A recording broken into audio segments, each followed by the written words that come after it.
স্বাভাৱিকতে আজিৰ সংবাদমেলৰ মূল বিষয়টো আপোনালোকে সকলোৱে জানে, সেইটো হ'ল যে অসমৰ আজি 25টা ঠাইত 25টা বোমা উদ্ধাৰ হৈছে।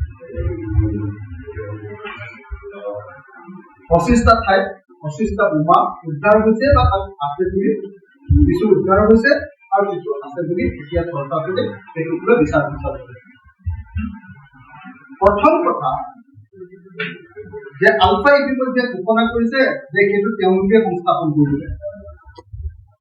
গতিকে প্ৰথম কথা আমি আলফাৰ এই কাৰ্যক নিন্দা কৰিছো, গৰিহণা দিছো আৰু কোনো পক্ষে যাতে আলফাই এনেকুৱা ধৰণৰ বোমা বিস্ফোৰণৰ ঘটনা অসমত সংঘটিত নকৰে, তাৰ কাৰণে আলফাক আমি আহ্বান কৰিছো। এইটো দুৰ্ভাগ্যজনক ঘটনা যে অসমত আকৌ ডাঙৰ এটা সন্ত্ৰাসবাদী আকৌ এটা উগ্ৰপন্থীৰ বাতাবৰণ ক্ৰমাগতভাৱে আগুৱাই দি গৈছে। আৰু এইটো বৰ আচৰিত কথা যে অসমৰ উপায়দাংগৰ মুখ্যমন্ত্ৰী আৰু অসমখনত সাংঘাতিক ধৰণৰ আইন শৃংখলা ৰক্ষা কৰি কঠোৰভাৱে ৰক্ষা কৰিব বুলি গৰ্ব কৰি থকা মুখ্যমন্ত্ৰী গৃহমন্ত্ৰী হিমন্ত বিশ্ব শৰ্মাৰ কাৰ্যকালত গতিকে আমাৰ একমাত্ৰ দাবীটো হ'ল যে গৃহমন্ত্ৰী তথা অসমৰ মুখ্যমন্ত্ৰী হিমন্ত বিশ্ব শৰ্মাই আজিৰ দিনটোতে পদত্যাগ কৰিব লাগে আৰু অচিৰে তেওঁ অসমৰ কথা নোকোৱাকৈ অনতি বিলম্বে তেওঁ পদত্যাগ কৰা। আজিতো আলফাৰ দয়াহে কেৱল এই বোমাবিলাক বিস্ফোৰিত হয়, কিন্তু এটা প্ৰমাণিত হ'ল যে অসমৰ যিকোনো ঠাইতে যিকোনো সন্ত্ৰাসবাদী সংগঠনে এনেকৈ বোমা দি মানুহৰ জীৱন কাঢ়ি লৈ যাব পাৰে। ইয়াত আইন শৃংখলা বুলি কোনো কাম নাই। ইয়াত গৃহ বিভাগ ব্যৰ্থ হৈছে, অসম চৰকাৰ বিজেপি চৰকাৰ সম্পূৰ্ণৰূপে ব্যৰ্থ হৈছে, অসম পুলিচ ব্যৰ্থ হৈছে আৰু এই ব্যৰ্থতাৰ একমাত্ৰ প্ৰায়শ্চিত্তটো হ'ল যে অসমৰ গৃহমন্ত্ৰী তথা অসমৰ মুখ্যমন্ত্ৰীয়ে পদত্যাগ কৰিছে। আমি ৰাইজৰ দলে আজি অসমৰ গৃহমন্ত্ৰী তথা অসমৰ মুখ্যমন্ত্ৰী হিমন্ত বিশ্ব শৰ্মাৰ পদত্যাগ জানাইছো। হিমন্ত বিশ্ব শৰ্মাই একেবাৰে চিধাহি মাৰি থাকে। বিজেপি চৰকাৰে অহংকাৰ কৰি কয় যে আমাৰ দিনত সম্পূৰ্ণৰূপে সন্ত্ৰাসবাদ নিৰ্মূল কৰি দিলো। বিজেপি চৰকাৰে কয় যে বিজেপি চৰকাৰৰ দিনত এতিয়া আৰু কোনো উগ্ৰপন্থী সংগঠন নাই। বিজেপি চৰকাৰৰ দিনত উগ্ৰবাদৰ পৰা মুক্ত হ'ল অসম, এইটো আছিলে বিজেপিৰ শ্লোগান। অসমৰ মুখ্যমন্ত্ৰীয়ে অনবৰতে দহাই থাকে, অসমৰ মুখ্যমন্ত্ৰীয়ে অনবৰতে অহংকাৰ কৰি থাকে, অসমৰ মুখ্যমন্ত্ৰীয়ে অনবৰতে কৈ থাকে যে অসমত এতিয়া বোমাত অসমৰ ৰাতি লুকুৱাই। এতিয়া অসমত বোমা বিস্ফোৰণ নঘটে, অসমত কোনো সন্ত্ৰাসবাদী কাৰ্যকলাপ নাই। এই হ'ল হিমন্ত বিশ্বৰ বিজেপি চৰকাৰখনৰ দাবী। কিন্তু আজিৰ দিনটোৰ এই ঘটনাই স্বাধীনতা দিৱসৰ 15 আগষ্ট সকলোৱে জানে যে ভাৰতবৰ্ষৰ আটাইতকৈ বেছি সতৰ্কতা যদি অৱলম্বন কৰা দিন আছে সেইটো হ'ল 15 আগষ্ট দিন। অসম তথা উত্তৰ পূৰ্বাঞ্চলৰ প্ৰতি ইঞ্চি মাটিত পুলিচ আৰু CRPF আৰু আৰ্মীয়ে 15 আগষ্টত পহৰা দিয়ে। সকলোবিলাক নিৰাপত্তাৰ এজেঞ্চি এই 15 আগষ্ট আৰু 26 জানুৱাৰীত সক্ৰিয় হৈ থাকে। যি সময়ত আটাইতকৈ বেছি এলাৰ্ট হৈ থকা দিন 15 আগষ্ট, আটাইতকৈ বেছি নিৰাপত্তাৰক্ষীয়ে সাৱধান হৈ থকা দিন 15 আগষ্ট। প্ৰত্যেকটো অসমৰ মাটিৰ প্ৰত্যেকটো ইউনিট পুলিচ, CRPF, অৰ্ধসামৰিক বাহিনী আৰু আৰ্মীয়ে যি সময়ত পহৰা দি থাকে, যি সময়ত এতিয়াও অসমৰ মাটিৰ পৰা অসমৰ এতিয়াও 6খন জিলাৰ পৰা এতিয়ালৈকে সৈন্য বাহিনীৰ বিশেষ ক্ষমতাৰ আইন এতিয়ালৈকে ইয়াৰ পৰা আঁতৰ কৰি দিয়া নাই।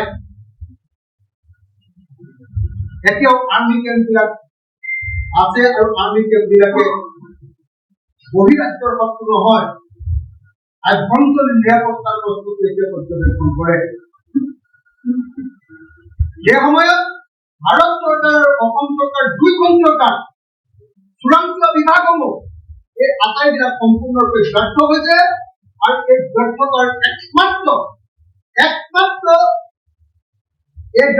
একমাত্ৰ প্ৰায়চিত্ৰটো হ'ল যে অসমৰ গৃহমন্ত্ৰী তথা অসমৰ মুখ্যমন্ত্ৰীয়ে পদত্যাগ কৰিব লাগে।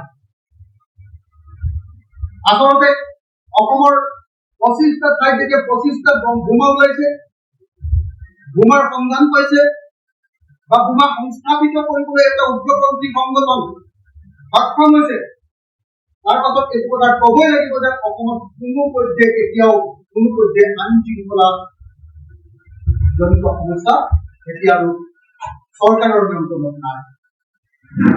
চৰকাৰ আছে গুৰি, হিমন্ত বিশ্ব শৰ্মাই সাম্প্ৰদায়িক ৰাজনীতি কৰি হিন্দু মুছলমানৰ ৰাজনীতি কৰি সম্পূৰ্ণৰূপে দেশৰ নিৰাপত্তা আৰু জনতাৰ নিৰাপত্তাৰ বস্তুটো সম্পূৰ্ণৰূপে পাহৰিলে। তেওঁ দিনে ৰাতি একমাত্ৰ হিন্দু মুছলমানৰ ৰাজনীতিত প্ৰয়োগ কৰিছে তেওঁৰ বাস।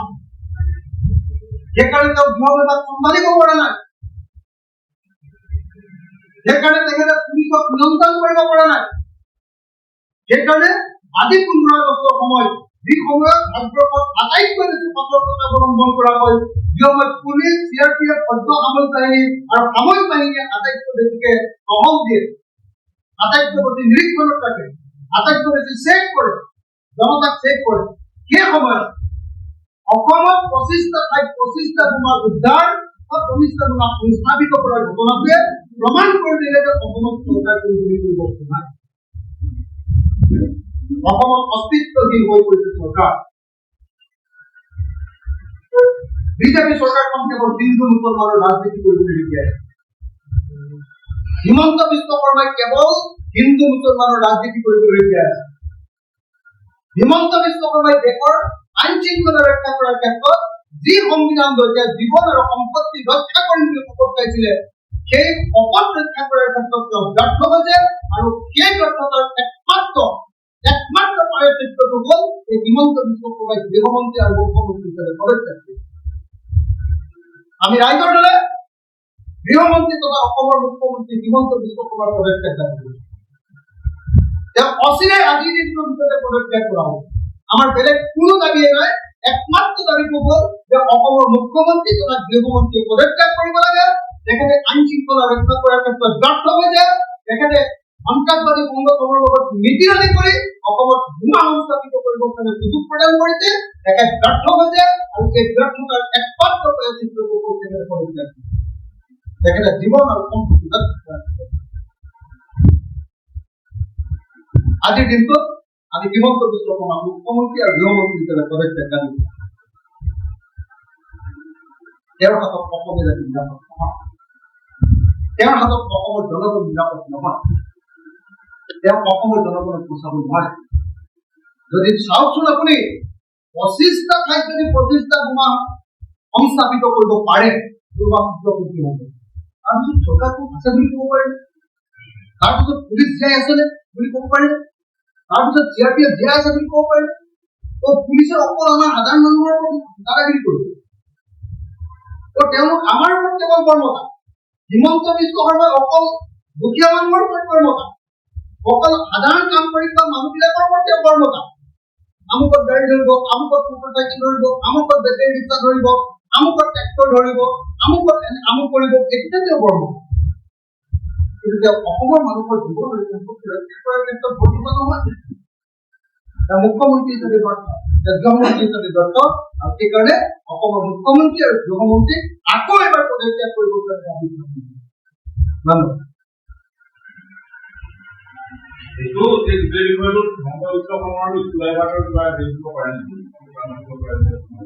মই ভাবো যে এইটো ইছ্যু ডাইভাৰ্ট নহয়, এইটো সম্পূৰ্ণৰূপে 100% এইটো এটা ব্যৰ্থতা। 100% তেওঁলোকে আইন শৃংখলা ৰক্ষা কৰাৰ ক্ষেত্ৰত ব্যৰ্থ হৈছে, মানুহৰ সম্পত্তি, জীৱন আৰু সম্পত্তি ৰক্ষা কৰাৰ ক্ষেত্ৰত ব্যৰ্থ হৈছে। পুলিচ তেওঁ চলাব পৰা নাই, গৃহ বিভাগ তেওঁ চলাব পৰা নাই, এজন অকমান্য মুখ্যমন্ত্ৰী আৰু অকমান্য গৃহমন্ত্ৰী, অকল চেলেব মুখ্যমন্ত্ৰী, অকল কথা কৈ হিন্দু মুছলমানৰ ৰাজনীতি কৰে আৰু হিন্দু মুছলমানৰ সাম্প্ৰদায়িক ৰাজনীতি কৰি ইটোৰ লগত ইটো লগাব খোজে আৰু একো কাম কৰিব কাৰণে সক্ষম নহয়। এই ব্যৰ্থ গৃহমন্ত্ৰী আৰু ব্যৰ্থ মুখ্যমন্ত্ৰীয়ে আমাৰ যদি প্ৰগ্ৰেমটো